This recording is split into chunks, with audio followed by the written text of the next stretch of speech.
মাননীয় সভাপতি, বহুমুখী সংকটে জর্জরিত বর্তমান বিশ্বে যুদ্ধ এবং সংঘাতের ফলে ব্যাপক ভিত্তিতে মানুষের অধিকার খর্ব হচ্ছে।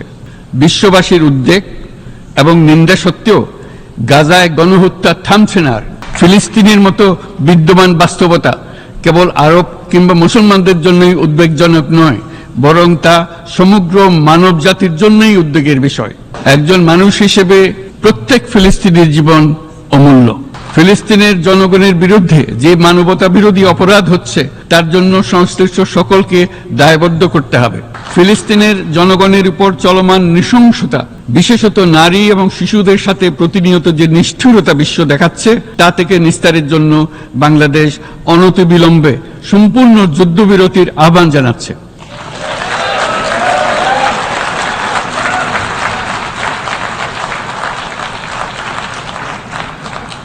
দ্বিরাষ্ট্রভিত্তিক সমাধানেই মধ্যপ্রাচ্যে টেকসই শান্তি আনতে পারবে।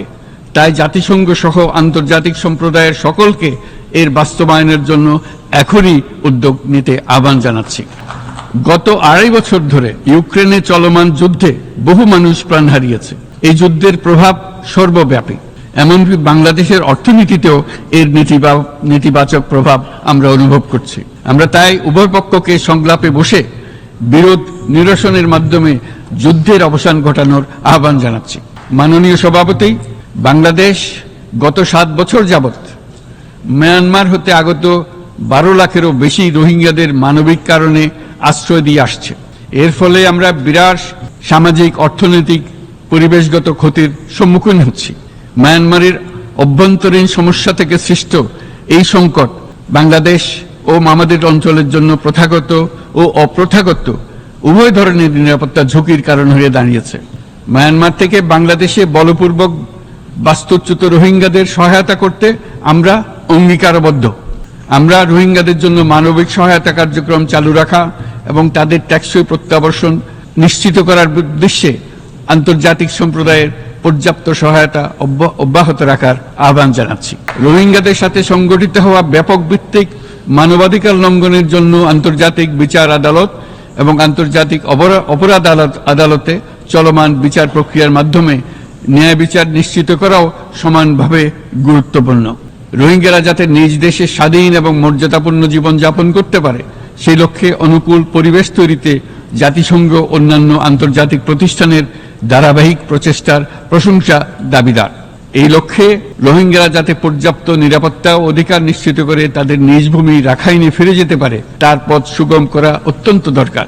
মিয়ানমারের প্রতিনিয়ত পরিবর্তনশীল অবস্থা বিবেচনায় রেখে বাংলাদেশ আন্তর্জাতিক সম্প্রদায়ের সাথে একযোগে রোহিঙ্গাদের নিজ দেশে মর্যাদাপূর্ণ টেকসই প্রত্যাবর্তনের জন্য পরিবেশ সৃষ্টিতে কাজ করতে প্রস্তুত।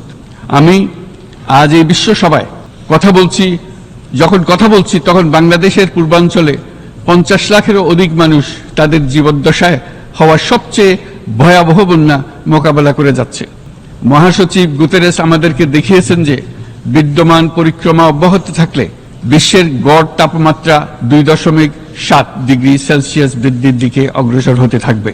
বাংলাদেশের মতো জলবায়ু ঝুঁকিতে থাকা দেশগুলোতে অভিযোজনের জন্য ব্যাপক বিনিয়োগের আহ্বান জানাচ্ছি। উদ্ভাবনী শক্তির প্রয়োগ, অতিরিক্ত অর্থায়নের মাধ্যমে লস এন্ড ড্যামেজ ফান্ডকে কার্যকর করা আমাদের জন্য অত্যন্ত গুরুত্বপূর্ণ। একইভাবে আমাদের প্রয়োজন প্রযুক্তির সহজলভ্যতা, সক্ষমতা বৃদ্ধি।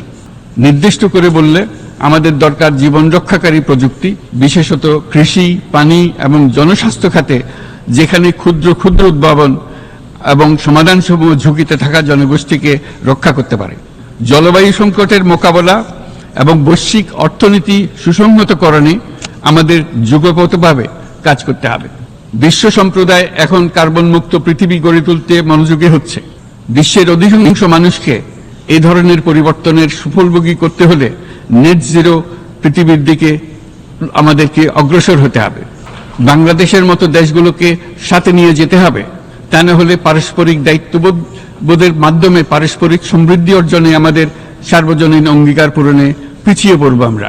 এই ক্ষেত্রে আমি বিশ্বাস করি সমগ্র বিশ্ব একসাথে 3-0 লক্ষ্য অর্জনের ধারণা বিবেচনা করে দেখতে পারে, যার মাধ্যমে আমরা শূন্য দারিদ্র্য, শূন্য বেকারত্ব এবং শূন্য নেট কার্বন নিঃসরণ অর্জন করতে পারি।